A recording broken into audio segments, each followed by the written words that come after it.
The fluorescent lights in the industrial engineering department buzzed the same way they had since 2003, back when this building still smelled like fresh paint and optimism. Now it just smelled like toner cartridges and the faint metallic tang of machine oil drifting up from the fabrication floor below. I was Grace Dawson, senior systems architect, and I'd spent the last 19 years making sure this place didn't collapse under its own bureaucratic weight.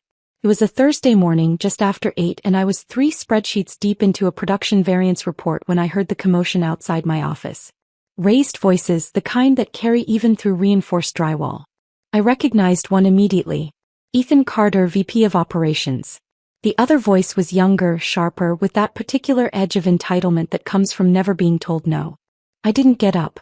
Not my circus, not my monkeys. I had a deadline, and if Ethan wanted to parade his spawn around the engineering wing again, that was his problem. His son had been hanging around for the past 3 weeks, some kind of executive mentorship program that nobody asked for and everybody resented. The kid's name was Kyle, and he walked around like he owned stock options he hadn't earned yet. My office door swung open without a knock. That should have been my first warning. Ethan stood there, face red, jaw tight. Behind him, Kyle leaned against the doorframe with his arms crossed, looking smug in a way that made my teeth ache. The kid wore a tailored blazer over a graphic tee, the kind of outfit that screamed I'm too creative for your dress code. If you're new here and enjoying these powerful stories, make sure to hit that subscribe button and stay tuned for more. Let me know in the comments what part of today's story touched you most. Grace, we need to talk, Ethan said, his voice clipped and formal. Not the usual tone. We'd worked together for over a decade. He knew better than to barge in like this. I saved my document, closed my laptop halfway and folded my hands on the desk. What's going on? Kyle stepped forward before Ethan could answer. You embarrassed me in front of the entire integration team. I blinked. Took a breath. I'm sorry, what? Yesterday, Kyle continued, voice rising. You contradicted me during the stakeholder presentation. Made me look incompetent. The presentation had been a train wreck from the start. Kyle had waltzed in with a pitch deck full of buzzwords and zero substance, proposing we migrate our entire legacy CD system to some cloud-based platform he'd read about in a LinkedIn think piece. No transition plan, no risk assessment, no compatibility study. Just vibes and venture capital enthusiasm. I'd asked 3 questions. Simple ones. How do we handle offline redundancy? What's the data migration timeline? Have you reviewed our compliance requirements for aerospace contracts? He couldn't answer a single one. I didn't contradict you, I said evenly. I asked clarifying questions. That's standard procedure in a technical review.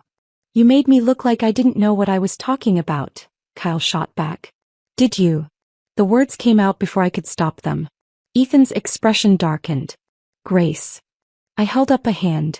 Look, I wasn't trying to embarrass anyone. But if you're proposing a system overhaul that affects 17 departments and $40 million in active contracts, you need to have answers. That's not personal. That's the job. Kyle's face flushed. You talked down to me like I was some intern. You are an intern, I said. Or a mentee or whatever this program is called. You're learning. That's fine. But you don't get to walk into a room full of senior engineers and expect us to rubber stamp ideas that could sink the company. Ethan stepped between us, hands raised. Okay, let's all take a breath here. No, Kyle said, voice hard. She owes me an apology. I stared at him. Then at Ethan. Then back at Kyle. An apology, I repeated slowly. Yes. Kyle's arms were still crossed, chin tilted up. In front of the same people you embarrassed me in front of. Publicly. I felt something cold settle in my chest. Not anger. Not yet. Just a quiet, crystalline clarity. I'm not apologizing for doing my job, I said. Ethan exhaled through his nose. Grace, come on. Just smooth this over. It's not a big deal. It is to me, Kyle interjected. She disrespected me. I asked you technical questions, I said flatly. If that feels like disrespect, maybe you're in the wrong field. The room went silent. Kyle's jaw worked like he was chewing on a response he couldn't quite spit out. Ethan's expression shifted from frustrated to something colder. More calculated. Grace, he said quietly. I'm asking you nicely. Apologize. Move on. We all have work to do. I looked at him for a long moment. Ethan Carter, the guy I'd helped dig out of a compliance nightmare in 2016 when the FAA auditors came sniffing around. The same guy who'd personally thanked me after I rebuilt the entire production scheduling algorithm in 72 hours during the supplier crisis of 2019. The guy who once told me I was the backbone of this department. Now he was asking me to apologize to his underqualified son for doing my job. No, I said. Ethan's face hardened. Excuse me. I said no. I'm not apologizing. Not to him, not to anyone.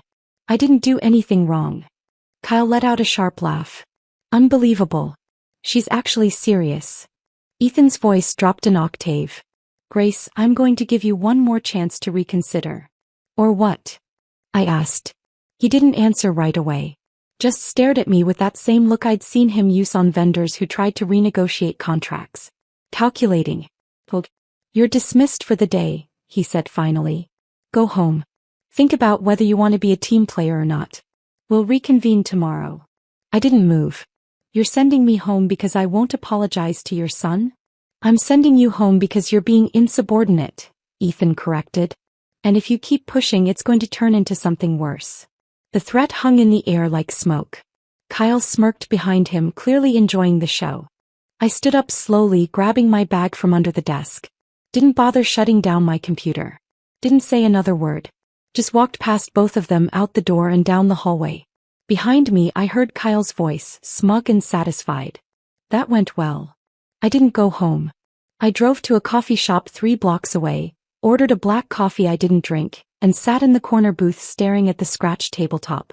My hands were steady. My breathing was even. But inside something had shifted. 19 years. 19 years of late nights, emergency fixes, skipped vacations, and solving problems nobody else could touch. I'd built half the systems that kept this company running. I'd trained dozens of engineers. I'd saved contracts, caught errors, prevented disasters. And now I was being threatened because I wouldn't apologize to some spoiled brat who didn't know a load-bearing system from a PowerPoint template. I pulled out my phone and opened my work email. Scrolled back through the last 6 months. Every project I'd led, every system I'd designed, every process I'd documented. Then I opened my personal archive, the one I kept on an encrypted drive at home. Backup files. License agreements. Contract addendums. I'd been careful. Always had been. When the company went through its restructuring in 2018, I'd made sure certain things stayed in my name. Consulting clauses. Intellectual property riders. The kinds of fine print that lawyers draft and executives sign without reading. I wasn't planning revenge. Not yet. I was just taking inventory. By the time I finished my coffee, I had a plan. That night I didn't sleep much. Just sat at my kitchen table with my laptop, going through every document, every contract, every piece of code I'd written under my own limited liability company. GDS Integrated Solutions. Registered in 2005, renewed every year, still active. Most people didn't bother with that kind of thing. They just worked, built systems, handed everything over to the company and assumed they'd be taken care of. I wasn't most people. When I'd started at Vanguard Dynamics, back when it was still a mid-sized aerospace contractor, I'd negotiated my terms carefully. Any proprietary systems I developed outside of core company resources remained under GDS licensing. The company had usage rights, sure, but ownership? That stayed with me. It was buried in an appendix. Clause 14C. Nobody had questioned it at the time because I was a nobody, just another mid-level engineer happy to have a job. But over the years that clause had quietly grown teeth. Every major system I'd built. Every automation script. Every database architecture. All of it fell under that umbrella. Including the production control system. The vendor validation network. The compliance audit framework. They didn't own any of it. They just had permission to use it. Permission I'd granted.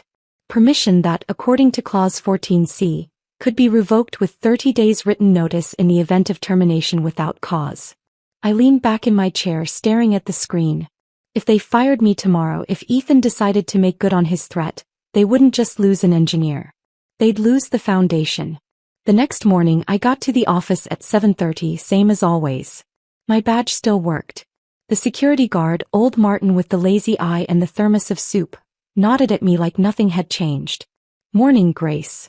Morning, Martin. I took the elevator up to the third floor, walked down the hallway and stopped outside my office. The door was propped open. Inside, two men in IT polos were disconnecting my monitors. I stood in the doorway, keys still in my hand. What's going on? One of them looked up, startled. Oh, we were told to clear this space. By who? Ethan Carter's office. They said you were, transitioning out. Transitioning out. Corporate speak for fired. I stepped inside. My desk was already half empty. The files I'd kept in the cabinet were gone. My nameplate, the one I'd had since 2009, was sitting in a cardboard box on the floor. Where's my equipment? I asked. The IT guy shifted uncomfortably. Being inventoried. Standard offboarding procedure. I wasn't informed of any offboarding. Yeah, well. He didn't meet my eyes. That's above my pay grade. I didn't argue.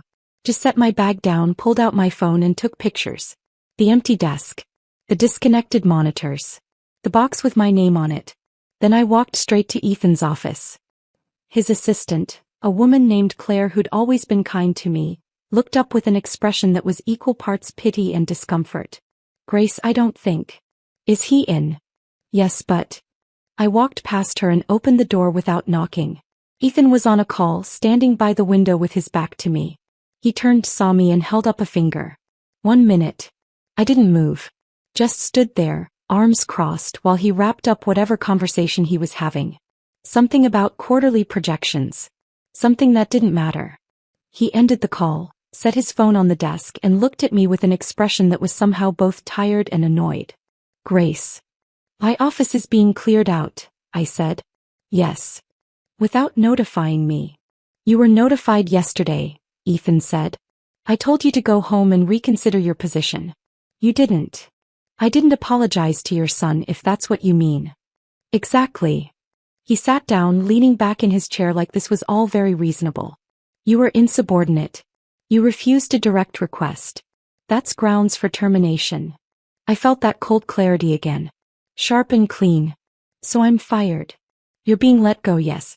HR will reach out about severance and... Without cause, I interrupted. He paused. What? You're firing me without cause. I didn't violate any policy. I didn't fail to perform my duties. I refused to apologize for asking technical questions during a presentation. That's not insubordination. That's professionalism. Ethan's jaw tightened. I'm not arguing semantics with you, Grace. You should, I said quietly. Because in about 48 hours you're going to wish you had. He stared at me. Is that a threat? No. It's a fact. I turned and walked out before he could respond. Claire didn't look at me as I passed. I didn't stop at my office. Didn't grab the box with my nameplate. Just walked straight to the elevator, rode it down to the lobby and left. I sat in my car for a long time, engine off, hands on the steering wheel. Then I pulled out my phone and made 3 calls. The first was to my lawyer. A woman named Amelia Warren who specialized in employment and intellectual property law. I'd worked with her back during the 2018 restructure. She remembered me. Grace, it's been a while. What's going on? I told her. All of it. The presentation. Kyle. Ethan. The termination. She was quiet for a moment. Then, do you have documentation? Every email. Every contract. Every clause. Good. Send me everything. I'll review it tonight. The second call was to my accountant. A guy named Samuel who'd been handling my taxes and LLC filings for over a decade. Samuel, I need to activate the termination clause in my GDS contract. The one with Vanguard? Yes. He whistled low. You sure? That's going to be a mess. I'm sure. All right. I'll draft the notice. You need to send it certified registered mail. 30-day countdown starts the moment they sign for it. Do it today. The third call was to a former colleague. A guy named Peter who'd left Vanguard 3 years ago to work for a competitor. We'd stayed in touch. Holiday cards. Occasional lunch meetups. Grace. Long time. How's the old grind treating you? Not great, actually. I just got fired. Shit. Seriously? Yeah. Listen, you still looking for senior systems people? Always. You interested?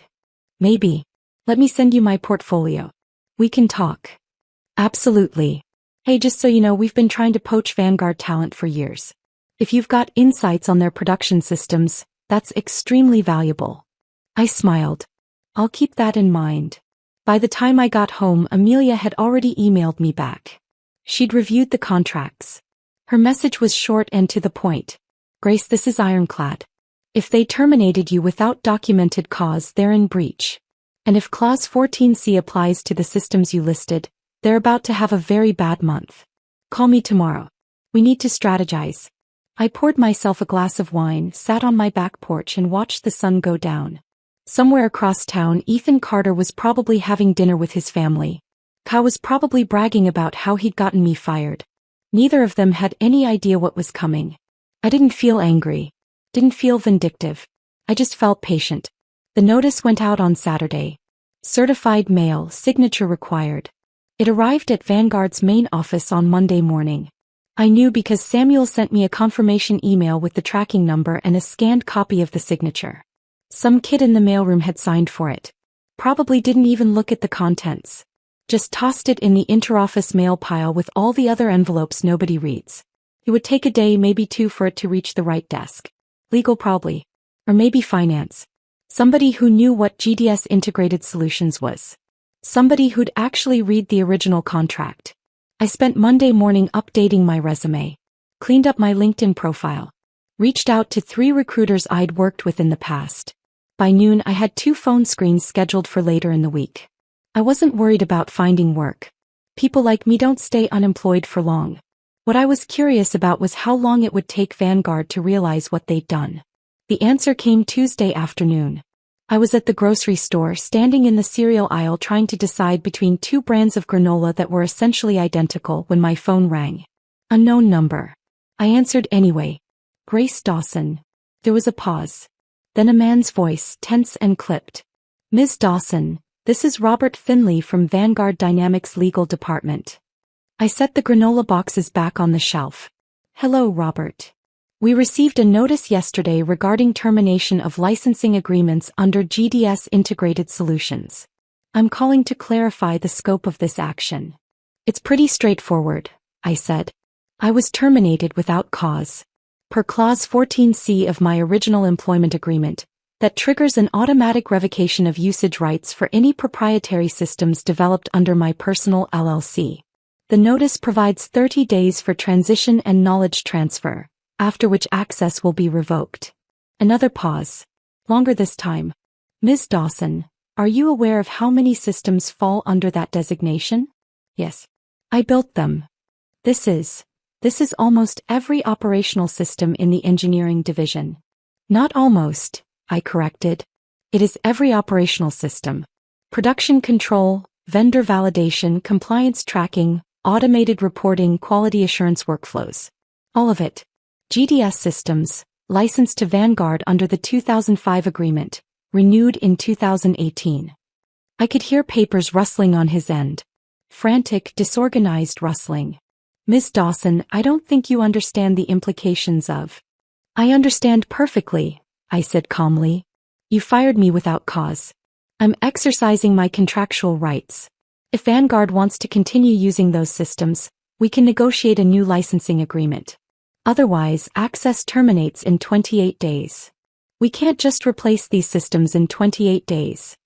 That's not my problem. Ms. Dawson, please. Let's not be hasty. I'm sure we can resolve this amicably.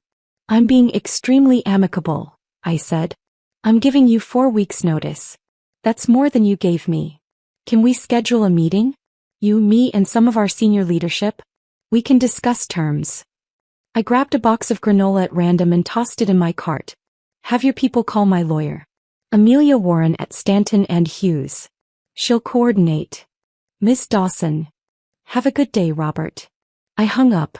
In the parking lot, sitting in my car with a trunk full of groceries, I let myself smile. Just a little. 24 hours. That's how long it had taken them to panic. The meeting happened Thursday morning. Amelia drove us both to Vanguard's main office in her sleek black sedan, all business in a charcoal suit that probably cost more than my car payment. Remember, she said as we pulled into the parking garage. Let me do the talking. You're here as a technical resource. If they ask you a direct question, answer it. But don't volunteer anything. Don't apologize. Don't explain. Just facts. Got it? And Grace. She looked at me seriously. They're going to try to intimidate you. Make you feel like you're being unreasonable. Don't buy it. You hold every card in this room. We took the elevator up to the 5th floor where the executive conference rooms lived. Floor-to-ceiling windows. Leather chairs. A view of the city skyline that was supposed to make you feel small and impressed. Robert Finley met us in the lobby. Mid-50s, thinning hair, the kind of perpetually exhausted expression that comes from putting out fires for a living. He shook Amelia's hand, then mine. Thank you for coming, he said like we were doing him a favor. Of course, Amelia replied smoothly. He led us down a hallway to a conference room where 4 other people were already waiting. I recognized 2 of them. Ethan Carter, looking significantly less confident than the last time I'd seen him. And Susan Kalski, the CFO, a sharp woman in her early 60s who'd always treated me with professional respect. The other 2 I didn't know. A younger guy in a too-tight suit, probably another lawyer. And an older woman with steel gray hair and a tablet in front of her, taking notes before the meeting had even started. Ethan didn't look at me. Susan did and gave me a small nod. Acknowledgement maybe. Or apology. Hard to tell. Robert gestured to the empty seats. Please. Amelia and I sat. She pulled out a leather portfolio and a pen. I folded my hands on the table and waited. Robert started. Thank you all for making time on short notice. We're here to discuss the notice received from GDS Integrated Solutions regarding the termination of licensing agreements for several critical operational systems. Not several, Amelia interjected politely. 43 distinct systems. All currently in active use. The younger lawyer glanced at his notes, then at Robert. Is that accurate? Yes, Robert said tightly. Susan leaned forward. Grace, I'll be honest. We didn't realize the extent of your ownership structure. That's on us. But I think we can all agree that pulling these systems would be catastrophic. I'm not pulling anything, I said. The license is expiring. There's a difference. Semantics, Ethan muttered. Amelia's head turned slightly toward him. I'm sorry, did you have something to contribute? He met her gaze then looked away. Susan continued. What would it take to extend the license? We're prepared to negotiate in good faith. Amelia didn't miss a beat. Reinstatement of Ms. Dawson's employment, retroactive to the termination date. Full back pay. A formal apology. And a new licensing agreement with updated terms. That's not realistic, the younger lawyer said. Then enjoy rebuilding 43 systems in 3 weeks, Amelia replied. Silence. Susan looked at Ethan. This is your mess. You want to explain it. Ethan shifted uncomfortably. It was a personnel issue. Grace refused a reasonable request and I asked her to apologize to your son, Susan interrupted, voice hard. In public. For doing her job. That's not a personnel issue. That's nepotism and poor judgment. Ethan's face flushed. Kyle felt disrespected. Kyle is 24 years old and has no engineering background, Susan shot back. Grace has been with this company for 19 years. She's saved us millions in compliance fees alone. And you fired her because she asked your son technical questions he couldn't answer. The room went very quiet. Robert cleared his throat. I think what Susan is saying is that we may have acted prematurely. You think? I said. Amelia put a hand on my arm. A reminder. Susan turned to me. Grace, I owe you an apology. This should never have happened. Ethan acted without proper review and frankly without thinking. That's one way to put it, I said. What do you want? Susan asked directly. Not the legal terms. You personally. What would make this right? I looked at her. Then at Ethan, who was staring at the table like he wanted to melt into it. Then at the lawyers, both of whom looked like they'd rather be anywhere else. I want recognition, I said quietly. Not a title. Not a plaque. I want people to understand what I built here. What I've contributed. I want to be treated like a professional, not someone's roadblock. Done, Susan said immediately. And I want Ethan's mentorship program shut down. Kyle doesn't belong in engineering meetings. He doesn't have the background, the training, or the temperament. Susan glanced at Ethan. Agreed. Ethan started to protest, then saw the look on Susan's face and closed his mouth. And, I added, I want a formal separation agreement. I'm not coming back. That got everyone's attention. Amelia didn't react, but I felt her shift slightly beside me. You don't want your job back? Robert asked, confused. No, I said. I don't. This place burned me out a long time ago. I stayed because I cared about the work. But after this, I shook my head. I'm done. You can buy out the licensing agreement. Fair market value, calculated by an independent auditor. I'll provide 60 days of knowledge transfer to whatever team you assign. After that, I'm out. Susan studied me for a long moment. You're serious? Completely. What will you do? I've got options, I said. And I did. Peter's company had already sent me an offer letter. It was sitting in my inbox, unread, waiting for this meeting to end. Susan sat back in her chair. All right. Let's talk numbers. The negotiation took 4 hours. Amelia was a barracuda. By the time we left, I had a buyout agreement worth 6 times what I'd been making annually, a consulting contract for the transition period, and a non-disclosure agreement that protected me as much as it protected them. I also had a letter of recommendation from Susan herself, written on the spot, glowing and detailed. Ethan signed the agreement without saying a word. As Amelia and I walked back to her car, she glanced over at me. You know, you could have asked for more. I know. Why didn't you? Because it was never about the money. She smiled. No. I suppose it wasn't. The transition period was strange. I came into the office 3 days a week, training a hastily assembled team of engineers on the systems I'd built. They were smart, eager, and completely overwhelmed. One of them, a younger woman named Casey, pulled me aside during a break. How did you keep track of all this? She asked, gesturing at the flowcharts and documentation I'd laid out. Practice, I said. And necessity. When you're the only one who understands how something works, you get very good at documentation. Did you always know you'd need it someday? I thought about that. Not consciously. But I guess part of me always knew that nothing lasts forever. So I built in safeguards. She nodded slowly. That's kind of brilliant. It's kind of paranoid, I corrected. But in this case it worked out. Ethan avoided me for the entire 60 days. I saw him once from a distance in the parking lot. He got into his car quickly, like he didn't want to risk an interaction. Kyle never showed his face again. Rumor had it he'd been reassigned to some vague marketing role in a different building. I didn't ask. Didn't care. On my last day, Susan walked me out personally. I meant what I said, she told me. This company owes you more than we ever acknowledged. You're acknowledging it now, I said. That's enough. She handed me an envelope. Inside was a handwritten note. Short, sincere. Thank you, that felt genuine. If you ever need anything, she said, call me directly. I shook her hand. I will. I drove home that afternoon in silence. No radio. No podcast. Just the hum of the engine and the feeling of a chapter closing. The offer from Peter's company started the following Monday. Better pay, better title, fully remote. They wanted me to help them build a new production analytics system from the ground up. I said yes. 6 months later, I got a message from Casey, the young engineer I'd trained. Grace, I hope you're doing well.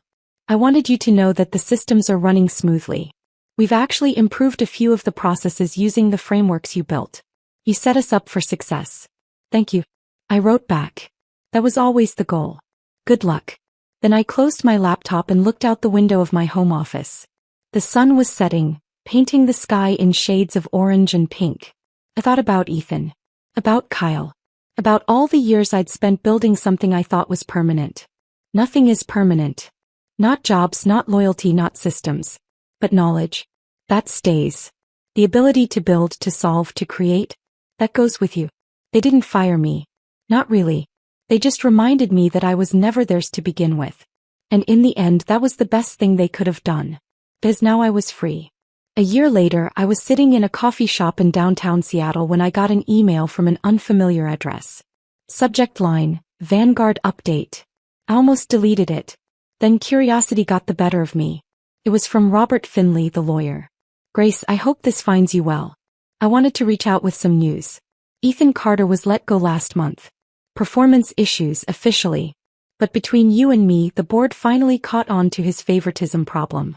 There were other incidents after yours. Nothing as dramatic but enough to build a pattern. Kyle left the company shortly after.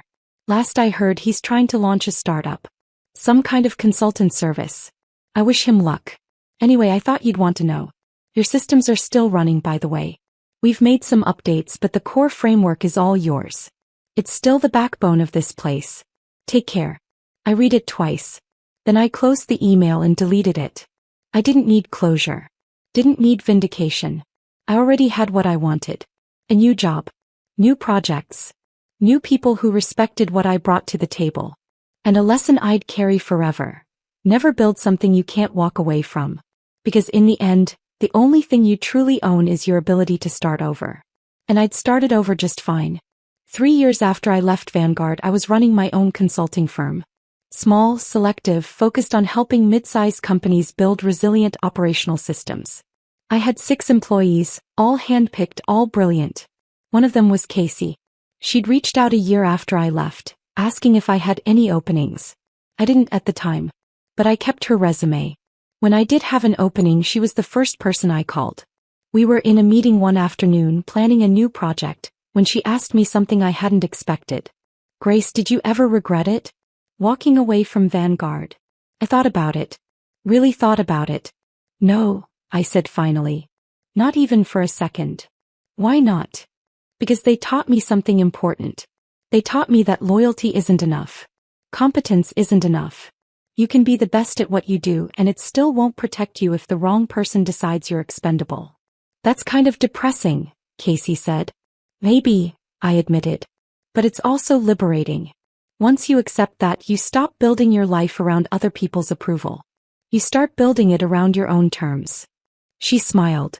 Is that what this is? Your terms. Exactly.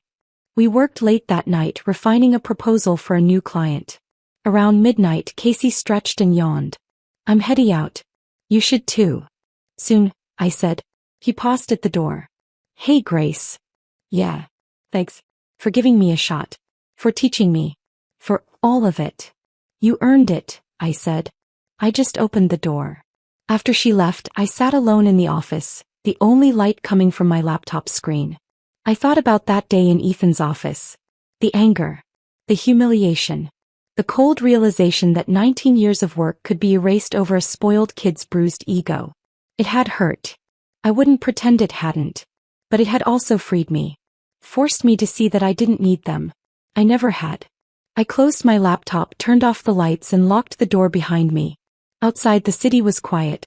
The air was cool. The stars were hidden behind clouds, but I knew they were there. I got in my car, started the engine and drove home. No regrets. No bitterness.